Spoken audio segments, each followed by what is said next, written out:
Hello दोस्तों, कैसे हैं आप लोग? आशा करते हैं आप लोग बहुत अच्छे होंगे। मेरा नाम है मनोज कुमार और आज हम लोग बात करेंगे कुछ ईंधन के बारे में। कुछ ईंधन के नाम से हम परिचित होते हैं, लेकिन उनके संगठन के बारे में, उसमें कौन-कौन सी गैसें या फिर कौन-कौन से अन्य पदार्थ मिले होते हैं, उससे अनजान होते हैं। तो आज हम लोग उन्हीं के बारे में बात करेंगे। तो आइए सबसे पहले हम लोग देखते हैं वाटर गैस को, इसे हिंदी में भाप अंगार गैस कहते हैं। तो ये कार्बन मोनोऑक्साइड और हाइड्रोजन गैस का मिश्रण होता है। फिर दूसरी है कोल गैस, जिसे हिंदी में भी कोल गैस कहते हैं। इसमें 3 गैसें होती हैं, हाइड्रोजन यानी H2, CH4 यानी मीथेन एंड CO यानी कार्बन मोनोऑक्साइड। तो और फिर नेक्स्ट हमारा है प्रोड्यूसर गैस, जो कि कार्बन मोनोऑक्साइड और नाइट्रोजन गैस का मिश्रण होता है। ये अच्छे खासे ईंधन होते हैं जो औद्योगिक क्षेत्र में यूज किए जाते हैं और खासकर बड़ी-बड़ी फैक्ट्रियों में वहाँ पर यूज होते हैं, जहाँ पर अत्यधिक टेम्परेचर की आवश्यकता होती है।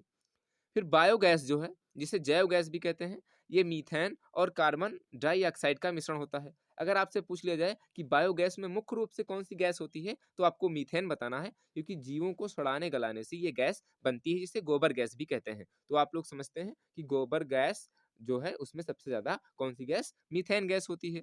फिर गैसोहॉल की बात करें तो ये पेट्रोल और एथेनॉल यानी एथिल अल्कोहल का 90 और 10% का मिश्रण होता है। फिर एलपीजी जो है वो ब्यूटेन और प्रोपेन गैस का मिश्रण है, जिसे लिक्विफाइड पेट्रोलियम गैस कहते हैं, जो आपके घरेलू सिलेंडर में यूज होती है। फिर एक आता है पावर अल्कोहल। पावर अल्कोहल को आप कब प्राप्त कर सकते हैं? जब इसको एथेनॉल के साथ में पेट्रोल को मिलाते हैं। 80% आपका पेट्रोल होना चाहिए और फिर 20% एथेनॉल होना चाहिए, इसे आप लोग एथिल अल्कोहल कहते हैं। भारत सरकार 2025 तक इसको 20% मिलाने के प्रयास में है, जिससे कि प्रदूषण कम होता है। तो ये पावर अल्कोहल कहलाता है। फिर हम लोग आगे देखते हैं ऊष्मीय मान के बारे में।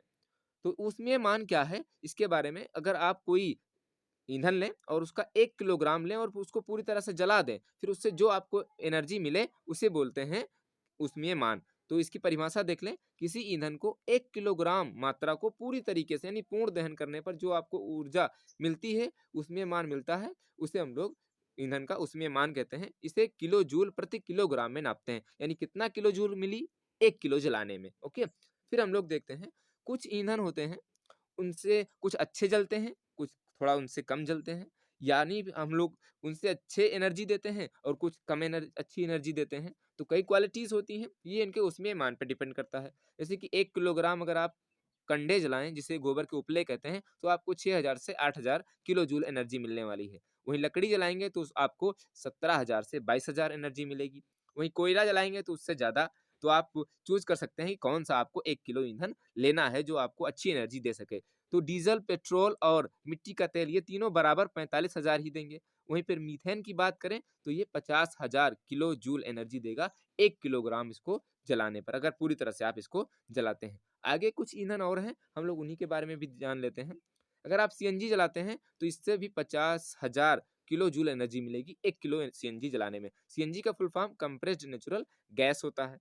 एलपीजी को अगर आप जलाएँ तो 55,000 आपको किलो जूल एनर्जी मिलने वाली है।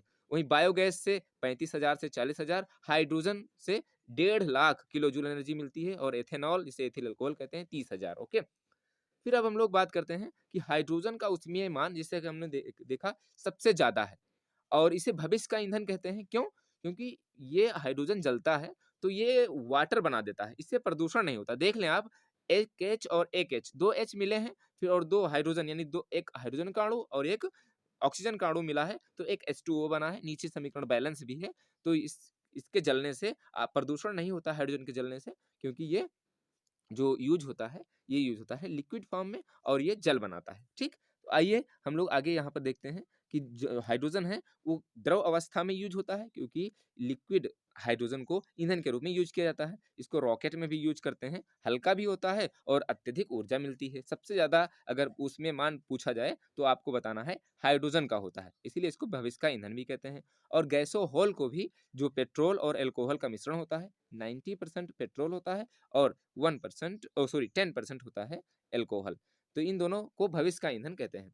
तो ये थी हमारी आज की वीडियो, कैसी लगी हमें कमेंट के माध्यम से बताइए। हम लोग आगे मिलते हैं नेक्स्ट वीडियो में, तब तक के लिए थैंक यू सो मच।